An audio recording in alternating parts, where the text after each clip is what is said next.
Algiers is lovely at this time of year. But I would like to... the what? The festival at Beersheba? Oh, how well I remember that. Of all my world's travels, my favorite is the memory of Algiers. Beersheba, the Casbah. Colonel. Yes. The Paris of North Africa. Colonel, ask the question. Oh, yes, the question. I assume that we will have an outside cabin with private bath. Colonel Humphrey Flack, that lovable modern-day Robin Hood. Starring Alan Mowbray as Colonel Flack. Featuring Frank Jenks as Eustace P. Garvey.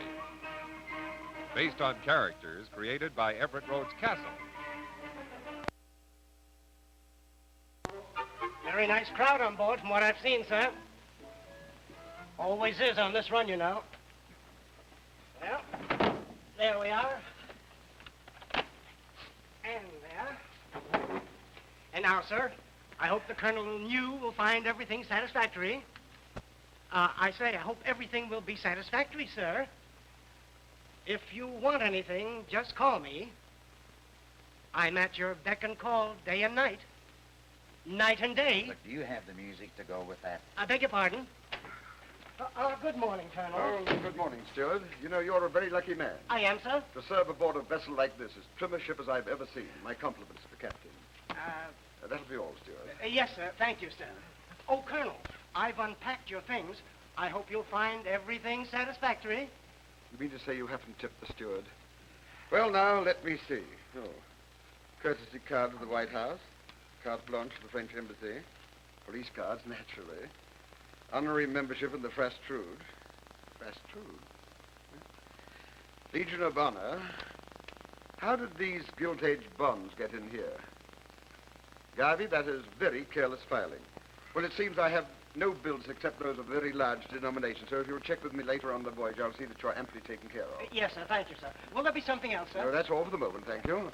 Oh, yes, wait a minute. Cigars. You might bring me a box of Ramonolonas. Certainly, Colonel. Yes, and tell the wine steward to put a bottle of champagne on ice. Yes, sir. Port Roger. Yes, sir. 43, naturally. Yes, sir. Make that a magnum. Yes, sir. Colonel, someday that wallet's going to blow up in your hand. Well, until it does, let's live to the fullest. Ah, the wonderful tang of the ocean. That's the salty tang of the Fulton Fish Market. We haven't left the dock yet. Garvey, your imagination is earthbound. Think rather of the soft kiss of the trade winds, the waving palms. Itching palms, you mean, and that steward's got one of the worst cases I ever saw. Worry is the interest paid by those who borrow trouble. Colonel, please, no more philosophy. Be practical. We're flat broke. Yes, but tomorrow they will announce the ship's pool, and for the modest sum of $5, anyone may enter. And whoever guesses closest the ship's mileage during a 24-hour period will get quite a tidy sum. So? Oh, we are going to win that pool. Oh, we are? How? Yes, I've already been down to the engine room checking the engines, both their cruising speed and their maximum speed. Add to that my knowledge of winds, tides, and currents. I don't see what can stop me from winning. Just one thing. Who's got $5?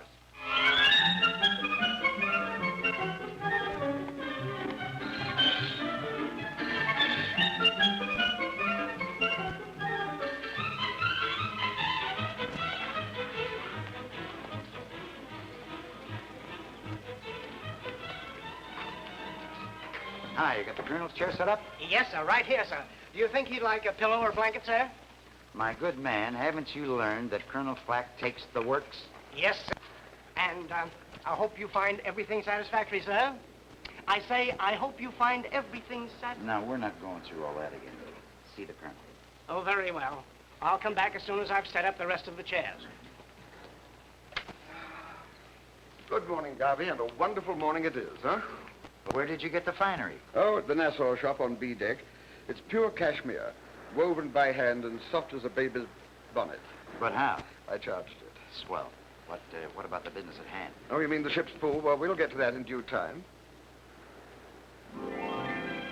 Now I can see why you wanted to go back to Algiers. Say, you'd better get in that chair and make the most of it. That steward's slated to be back, and he's hungry. Well, in that case, take a position by the rail and remain on the qui-vive. Huh? Lay chicky. Gotcha. Just raise your hat as a signal. Oh, I beg your pardon. But please never look anything but embarrassed, my dear. It becomes you admirably. Are you, newlyweds? Are we that obvious? We've been trying to act as though we've been married for years and years. Oh, well, the performance was a dismal failure.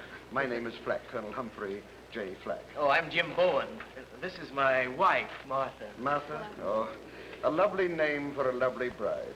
You know, you're a very lucky young man. Where I spent my younger days in the Transvaal, that's in Africa, I was denied the more tender things of life. And then when I got back, it was too late. I had everything except the two most precious things in life. Youth and a Martha by my side. I guess we are pretty lucky. Yes. Only a bachelor like myself can appreciate how much. Oh, I'm sure being a bachelor has its compensation. No, not quite as many as you would think. Well, how do you do? Hello there. I hope this doesn't sound like an opening gambit, but I have the impression we've met before somewhere. I don't think so. Oh? Or could it have been Mozambique? I doubt it. Oh, it's a fascinating place, Mozambique. Wonderful. Have you ever been there? Yes. Oh, you have? Well, it was an insufferable climate, and I just didn't get off the ship. My name is Flack, Colonel Humphrey Flack. And I'm Cora Carlyle. And Mr. Carlyle, he doesn't care for the sunshine? Well, I'm afraid there isn't any Mr. Carlyle. Oh, would you join me at cocktails later? Why, certainly. You would? Yes. At 5? Oh, thank you. We'd love to. We? Oh, I'd like you to meet Mr. Paul Hughes, my fiancé. Fiancé. This is Colonel Flack. How'd you do? How do you do? The Colonel has invited us to have cocktails with him later on. Say, that's very decent. It is? Yeah. Well, I was just going to take a stroll around the promenade. Care to join me, dear? Yes, I'd love to. Nice to meet you, Colonel, and see you later. See you later. May I have a cigarette, Paul, dear? Sure thing.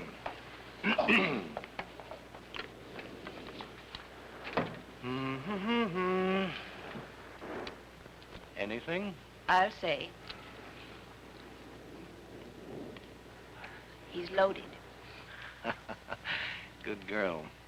That Billion Geiger counter of yours never fails. Why, thank you. And just remember that when we're dividing the uranium. So I sold out all my assets to the De Beers Diamond Syndicate, and I went home and retired. And, how do you do? And I took up kippers and cricket, but I found it too strenuous. And the simple life was not for me anyway, so eventually I found myself back in harness again, prospecting for oil in Venezuela. Wonderful place, Venezuela, especially Maracaibo. Ah, Maracaibo, those sun-drenched days, those enchanting excuse me, it's time for my constitution.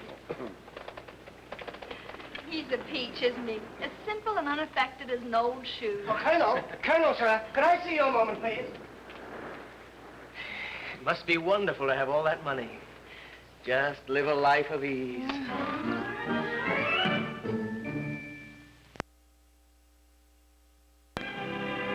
You were supposed to be my guest. Forget about it, Colonel. Oh, no, but you shouldn't have grabbed the check out of my hand like that. There's no use arguing, Colonel. That's the way Paul is. Yes, it was so clumsy of me to drop my wallet just at the crucial moment. You must let me reimburse you. No. Wouldn't hear of it. All right, very well. Well, some other time I will insist. Fine. Oh, by the way, do you play bridge, Colonel? I have done. Wonderful. Would you care to join us? No, I gave it up when I started playing no. Playing what? No. It's an old Japanese game, a sort of super chess played on 3 different levels. No. Yes. Yes. Would you like me to teach it to you? No. Yes? No, I mean, no, thank you. Oh, yes. I'm afraid Paul is a total loss at anything like chess. Hello there, Colonel. Hi, hello, the honeymooners. Mr. and Mrs. Jim Bowen, Miss Carlyle, her fiancé, Mr. Hughes, and my secretary, Mr. Garvey. Hello How do there. you do? Say, we couldn't help overhearing. Maybe we could pitch in on some bridge, Mr. Hughes. I'd love to have you. We probably won't be much competition.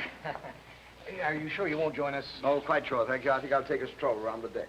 Well, if you're sure you don't mind. Oh, not at all. See Excuse you me. later. Come along, Mrs. Garvey. Bowen. Fine. You better sit over here. Oh, that's right. We'll just swing around. Yeah, that's very nice. All right. Well, 1/4% point, all right? 1/4 cent. 1/4 cent? Swell. Interesting man, the Colonel, isn't he? Yes, an old friend of yours? No, I only just met him. Apparently very wealthy. Well, that's the impression I got. Well, you can't be too certain about strangers on shipboard, you know.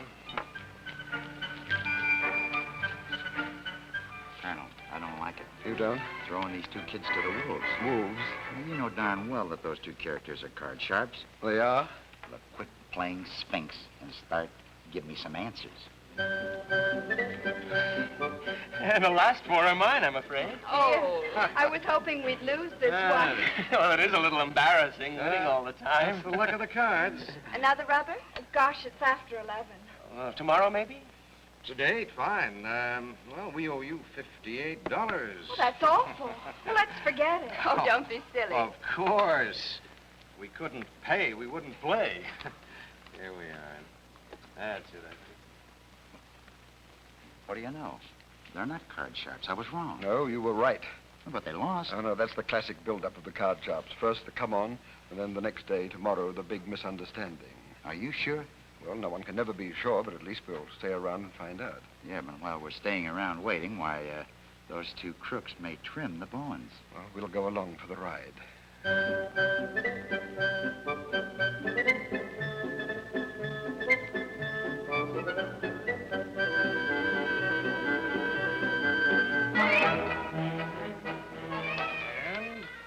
And a little slam, I'm afraid. Gone. The cards sure aren't running the way they did last night. They certainly aren't. Oh, what a shame. Maybe you'll make it up in the next rubber. I think maybe we better quit. Maybe. Oh, what's the damages? $630. $630. There's some mistake. Well, I'll check it again, but no, it looks all right to me. It's 2,520 points at a quarter a point. A quarter? You mean 25 cents? Yeah. I thought you said a quarter of a cent a point. So did I. Well, that was last night, dear. I distinctly said a quarter a point before we started to play. Wasn't that your understanding, Cora? Well, of course, but well, naturally, if they misunderstood. Oh, no. If that's what the stakes were, why, I'll pay. Well, Colonel, you called the turn. Now what have you got in mind? Well, it gives us an opportunity to perform a shining deed in the dark world. With a slight profit? Garvey, I'm shocked. You should know better than that. But, Colonel, Goodness is its own reward. Well, I'm sorry, But on the other hand, as that ancient Latin poet once said, intransitum valorum non stabilendum. Which means? A laborer is worthy of his hire. Albatross. Vulture. How do you know? Some of my best friends are vultures. Oh, beautiful day. Beautiful night. $630. Chicken feed. I'd still like to get a crack at the Colonel's uranium and make this trip really worthwhile. Oh, speak of the devil. Here comes the Colonel. Run along. Why? I like to hear him talk. Go get a cup of coffee. Oh, all right. Hello, Colonel. Good morning. Good morning. Good morning. Well, I hear you were quite lucky last night. Yes, remarkable run of luck. Still, I didn't feel too good about taking all that money from the Bowens. No, I don't imagine you would. I see they've announced the ship's pool. Yes, so I see. Are you entering? No. The ship's pools can be fun. I've won quite a number in my time. Uh-huh. Luck or seamanship? Oh, no, simple arithmetic. You see, this ship cruises at about 18 and a half knots. A knot is 1 1/8 miles, and the day is from noon to noon. Well, put all that together, and it adds up to 430 miles. But everybody on board knows we're averaging 430 miles. Yes, but a ship is like a thoroughbred. It doesn't always run true to form. There comes the variables like wind, tide, current, mechanical failure, and see if if any one of these happened, that... It's all there. Yes. Excuse me. I feel it, too. Now you were saying, sir? I didn't say I don't believe you. No. But you doubt me. Now, if Well, I were a didn't betting say man, so. if I were a betting man, I would bet even money that I could win this ship's pool easily. But you're not a betting man. Yes, I tell you what I'll do. I'll write down my prediction of the day's run and mileage on a piece of paper, seal it in an envelope, and if my guess isn't closer than anybody else's, well, I'll buy the entire passenger list free drinks. Is that fair enough? You're on. All right. Pencil and paper. Thank you, sir. There we are. Now, I believe that I have an envelope somewhere. Oh, yes. Steward. Yes, sir? Yes, sir. Give that to the purser, will you? Yes, sir. Well, now, if you'll excuse me, I believe Cora is expecting me to join her. Why, of course.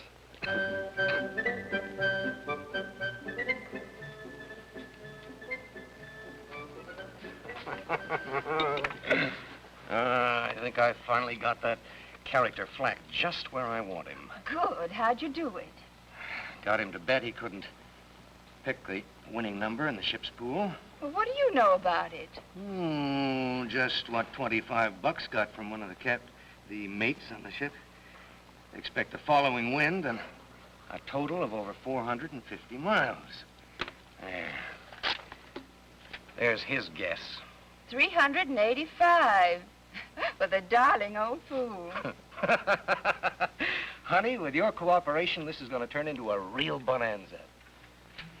Free drinks. There's almost 200 people aboard. Drinks cost 85 cents apiece. Colonel, are you sure you haven't got a slight case of something? Mr. Hughes is not interested in free drinks. No? Then what? Well, I expect Mr. Hughes, or his very lovely representative, to be here almost any moment. Immediately. A lovely lady garmented in the light of her own beauty. That's Shelley, Ode to Diane. Oh, Colonel, your attitude toward the fairer sex is enchanting. Don't you think so, Mr. Garvin? Thank you. And I don't care what anybody says. Oh, dear. By anybody, you mean your fiancé. I'm sorry, I didn't realize what I was saying. And, well, I really must apologize for Paul. He's very sweet, really, but, well, so opinionated. He told you of our wager? Yes, and I think it's perfectly ridiculous. And I think his idea that you are afraid to bet for money is even more absurd. Afraid? Oh, I really am making an awful fool of myself. I may not be a betting man, but on the other hand, I'm not a welcher. You may inform your fiancé that I'm depositing my check in the sum of $1,000 with the purser, and I expect him to do the same. If that should not be sufficient, I'm willing to double the amount. You will tell him? Thank you very much. Goodbye. Oh, Colonel, think of my ulcer. $1,000. What goes on? Well, the web is spun. Yeah, and you're going to get caught in it. Well, of course, there is an element of danger. Otherwise, the proposition wouldn't appeal to me. But my estimate of the ship's mileage is known to Mr. Hughes. But how? Well, when I wrote it down in his notebook, I pressed on the pencil very hard. I knock. You're betting money you don't even have on a proposition that's impossible. Yes, intriguing, isn't it?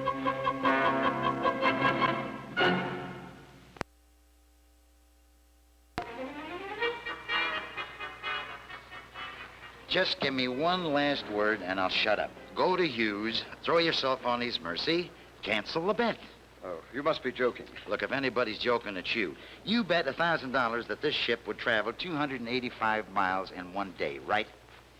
Right. Well, we've been averaging 430, and with this wind behind us, we're practically flying. Now I ask you, who's joking? You are worrying unnecessarily. Unnecessarily? Look, if I was on dry land, I wouldn't worry because I could grab a cab. But look, what am I going to do if this caper goes overboard? Grab a shark? What's that for? Oh, it's just precaution. With this strong wind back of us, we might get blown overboard. Oh, go on. Oh, no, I've seen it happen. Way down Cape Horn. That's way down in South America. A man weighing at least 285 pounds, a puff of wind, and off he went just like a piece of paper.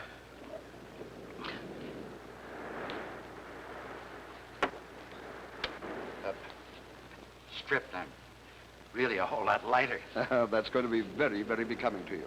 Hey, did you hear that? What? It sounded like a cry for help. Yes, there's someone down there. Where? Don't you see the hat floating down there? Yeah. All right, come on, over the side, quick. No, stop. Now, come, there's no time to waste. Come on, let's jump. Look, are you crazy? Call the crew. They're professionals. Just we don't talk and argue when a man's life is at stake. Come on, let's go. No, son, no. If you won't go with me, I'll go by myself. All right. All right, are you ready? I'll go with Right. you. 1, 2, 3, jump! Man overboard! Man overboard!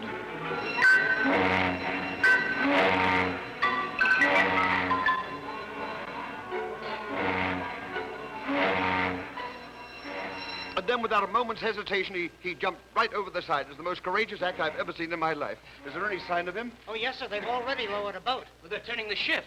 There, they've got him in the spotlight. Courage, Garvey, courage! Make quite a difference in the ship's pool. I'm sorry. That's a heck of a thing to mention at a time like this. Courage, Garvey, courage! They've already got him on board. Oh, they have? Oh, come on, Hey, let's Stuart, go. just a moment. Yes, sir. Get lots of hot coffee Yes, sir. and some blankets and get a large tot of brandy. Yes, sir. Courvoisier. Better make it 30 years old. Yes. No. I'll tell you what, get me a double drum buoy. That's better for my stomach. Yes. Excuse me, would you? Well, how do you feel, my boy? Colonel, your hat.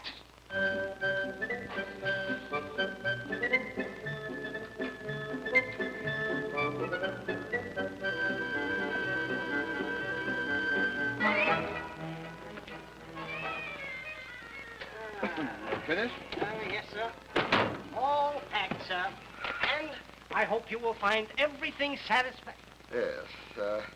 Now, let me see. Here we are. 10, 20, 30, 40. There you are. 50. And a long life to you, sir. Thank you. And Merry Christmas to you. Well, how do you feel now? Like a minion, Colonel.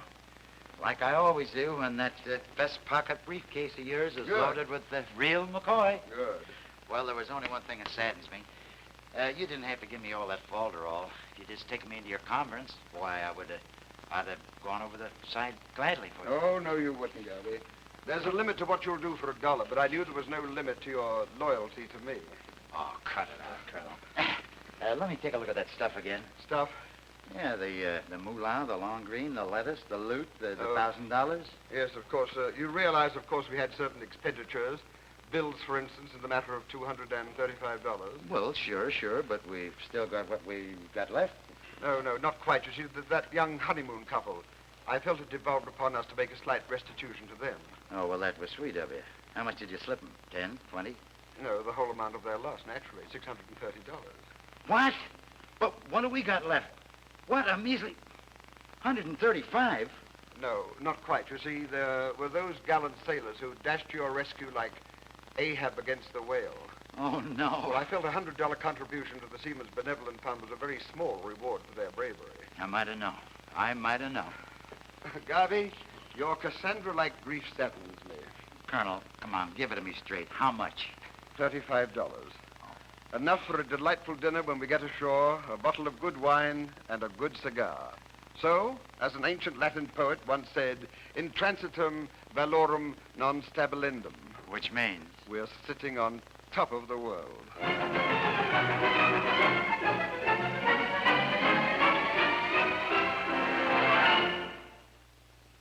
Colonel Flack will be back in just a moment with a preview of next week's stories.